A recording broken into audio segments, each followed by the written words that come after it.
నమస్కారం,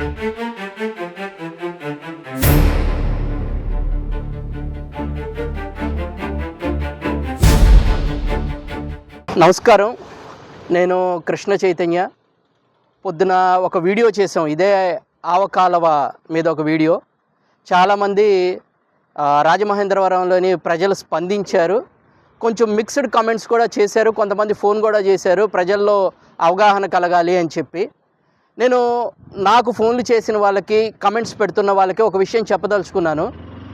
నేను ఏదైతే సమస్య పొద్దున మాట్లాడానో అది ఈరోజు సమస్య కాదు.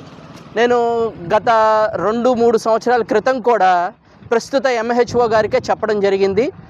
పోయిన సంవత్సరం కూడా కలెక్టర్ గారికి ఒక రిప్రజెంటేషన్ కూడా ఇవ్వడం జరిగింది. ఇప్పుడు కమెంట్లు పెట్టేవాళ్ళు, విమర్శించే వాళ్ళు కూడా అర్థం చేసుకోవాల్సింది ఏంటంటే, మన రాజమహేంద్రవరానికి పోయిన సంవత్సరం 2 అవార్డులు వచ్చాయి.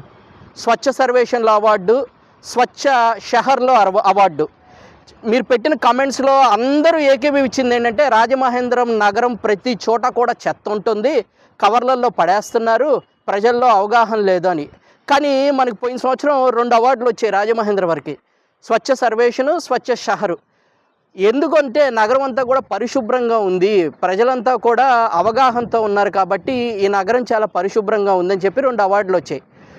ఇప్పుడు మీరు పెడుతున్న కామెంట్స్ ప్రకారమే నగరం మొత్తం అలాగే ఉంటే పోయిన సంవత్సరం కూడా అలాగే ఉంది.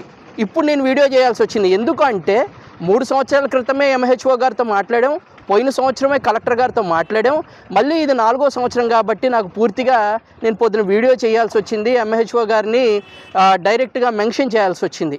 అసలు MHO గారు ప్రజల్లో అవగాహన కల్పించింది నిజమైతే, పోయిన సంవత్సరం ఏ బేసిస్ మీద అయితే మనకు అవార్డులన్నీ వచ్చింది నిజమైతే, ఈరోజు మీరు పెడుతున్న కామెంట్లన్నీ కూడా నిజమైతే, పోయిన సంవత్సరం అవార్డు రాకూడదు, లేదా ఈ సంవత్సరం కూడా ఇప్పుడు అవార్డు వస్తుందేమో అని చెప్పి నా ఆలోచన. అవార్డు గురించి కాదు, ఇక్కడ చాలామందికి తెలియదు ఏంటంటే, మనం స్వచ్ఛ సర్వేక్షణలో ఓటేయాలి.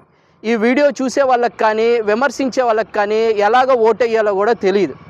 ఎప్పుడైతే స్వచ్ఛ సర్వేక్షణ వెబ్సైట్లోకి వెళ్ళి మీరు ఓటింగ్లో పాల్గొనాలో, ఫస్ట్ అది మీ మొబైల్ నెంబర్ అడుగుద్ది. మీ మొబైల్ నెంబర్ మీరు వేసిన తర్వాత ఓటీపీ వస్తుంది. ఓటీపీ వేసిన తర్వాతే అది ఒక 10 ప్రశ్నలు ఉండే వేరే పేజీలోకి తీసుకెళ్తుంది. ఆ 10 ప్రశ్నలు మీరు పూర్తి చేసిన తర్వాతే మీరు ఇచ్చిన ఫీడ్బ్యాక్ను బట్టే ప్రాంతాలకి అవార్డులను డిసైడ్ చేస్తారు.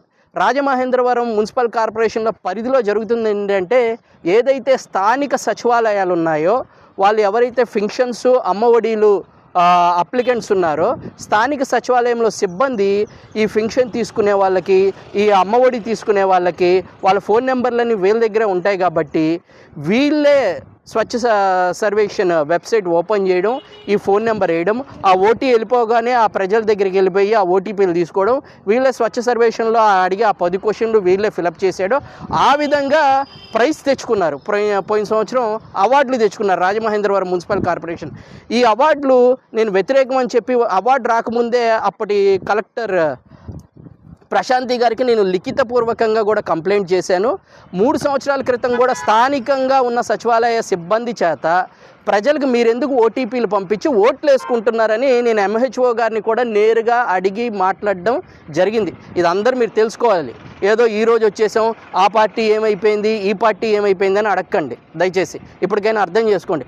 రాజమహేంద్రవరం పరిధిలో, కేవలం రాజమహేంద్రవరం రూరల్ అర్బన్ పరిధిలో ప్రతిరోజు ఓన్లీ నేను రాజమహేంద్రం గురించే మాట్లాడుతున్నా, 3000కి మించి ప్లాస్టిక్ బాటిల్స్ జనరేట్ అవుతూ ఉన్నాయి. ఏ హోటల్లో కూడా మంచినీళ్ళు ఇవ్వడం లేదు.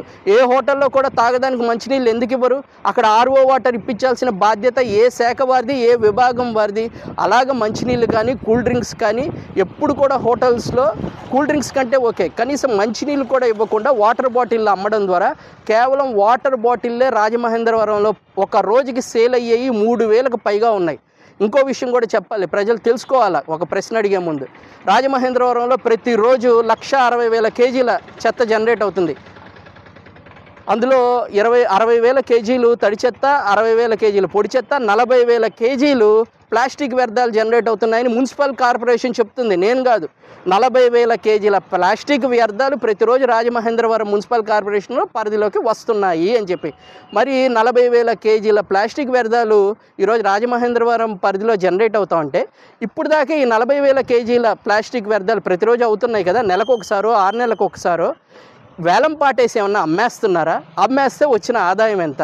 లేదా ఇదేదన్నా మీరు కలెక్ట్ చేసి ప్రైవేట్ ఏజెన్సీకి ఇచ్చేస్తున్నారా? ఏజెన్సీకి ఇచ్చేసినట్లయితే ఇప్పటి వరకు ఎన్ని వేల కేజీల ప్లాస్టిక్ వ్యర్థాలు ప్రైవేట్ ఏజెన్సీకి ఇచ్చేశారు?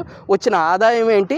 ఆ ఆదాయాన్ని ఎలా ప్రజల ఆరోగ్యం కొరకు లేకపోతే నగర అభివృద్ధి కొరకు ఉపయోగించారనేది మాత్రం తెలుసుకోవాలి. ఇంకొందరు అంటూ ఉన్నారు ప్రజలకు అవగాహన లేదు. నేను కొన్ని ప్రాంతాలకు తీసుకెళ్తా, ఎవరైనా వస్తాను సిద్ధంగా ఉంటే రావచ్చు. కనీసం ఒక వారం రోజులకు కూడా అక్కడికి వెళ్ళి చెత్త కలెక్ట్ చేసే వ్యవస్థ లేదు ప్రజలకి. వాళ్ళు బాధపడుతున్నారు, 4-5 రోజులు చెత్త ఎక్కడ పెట్టుకోవాలి ఇంట్లో అని చెప్పి. అటువంటి సిచ్యువేషన్స్ కూడా ఈరోజు ఈ రాజమహేంద్రవరంలో ఉన్నాయి. కాబట్టి ఇదేదో ఊరికనే వచ్చేసో ఒక వీడియో కోసమో ఒక వ్యూస్ కోసమో చేసింది కాదు. నేను మళ్ళీ రిపీట్ చేస్తా ఉన్నా, ఇప్పుడు నేను ఏదైతే మాట్లాడానో 4 సంవత్సరాల క్రితం కూడా MHO గారితో మాట్లాడాను, సంవత్సరం క్రితం కలెక్టర్ గారికి లిఖితపూర్వకంగా ఫిర్యాదు ఇచ్చాను. ఇప్పుడు కూడా మళ్ళీ స్వచ్ఛ సర్వేక్షణ అని చెప్పి ఓట్లు మొదలవుతాయి కాబట్టి నగరం మొత్తం కూడా ఇదే పరిస్థితి అని ఎవరైతే కమెంట్ చేశారో వాళ్ళే ఒప్పుకున్నారు. కాబట్టి ఇప్పటికైనా కూడా ప్రజలకు మీరు నిజంగా అవగాహన కల్పించండి. ఆ అవగాహన వెసులుబాటు కల్పించి నగరం క్లీన్గా ఉంచి ఓట్లు తీసుకోండి. ఈరోజు స్ట్రీట్ వెండర్స్ యాక్ట్ ఉంది, ఎవరు పట్టించుకుంటున్నారు ఆ స్ట్రీట్ వెండర్స్ యాక్ట్ని? అసలు రోడ్డు మీద టీ అమ్మేస్తూ ఉన్నారు, ఆ గ్లాసులు ఎక్కడ పడేస్తూ ఉన్నారు? లేదా రోడ్డు మీద వివిధ ఆహార పదార్థాలు అమ్ముతూ ఉన్నారు, ఆ చెత్త తీసుకొచ్చి ఎక్కడ పడేస్తున్నారు? ఎవరు తీసుకెళ్తున్నారు? వాళ్ళు ఏ టైంలో ఉంటారో MHO గారికి కానీ లోకల్లో ఫీల్డ్లో తిరిగే సిబ్బందికి కానీ లేదా శానిటరీ ఇన్స్పెక్టర్కి కానీ తెలుసా ఏ సందులో ఎవరు ఏ ఫుడ్ ఐటమ్ అమ్ముతూ ఉన్నారు, చెత్త అక్కడ తీసుకొచ్చి పడేస్తూ ఉన్నారు? అదేవిధంగా ఈ బయోమెడికల్ వేస్ట్ తీసుకొచ్చేసి 6 రోజులు అవుతా ఉంది ఇప్పటికి నేను చూస్తూనే ఉన్నా. అసలు ఈ బయోమెడికల్ వేస్ట్ తీసుకొచ్చి పడేస్తున్నారంటే ఎవరైనా అసలు ట్రీట్మెంట్కి అనుమతులు లేని వారు ఎవరైనా ట్రీట్మెంట్ చేసి పడేస్తున్నారు. ఇది చూస్తే నాకు తెలిసి ఏదో ఒక గృహంలో జనరేట్ అయిన చెత్త కాదు ఇది. పర్టికులర్గా ఎవరో స్థానికంగా ఉండే వాళ్ళే ఏదో అనుమతులు లేని ఒక వైద్యశాలను నడుపుతా తీసుకొచ్చి ఇక్కడ వాడేసి పడేశారు. మరి ఇవన్నీ ప్రాణాలు పోతే గానో ఇన్ఫెక్షన్ అయితేనో ఇవి బయటకు వస్తే ఎవరు బాధ్యత వహిస్తారు? కమెంట్లు పెట్టేవాళ్ళు కూడా కొద్దిగా ఆలోచించుకోవాలని కోరుతా ఉన్నాను.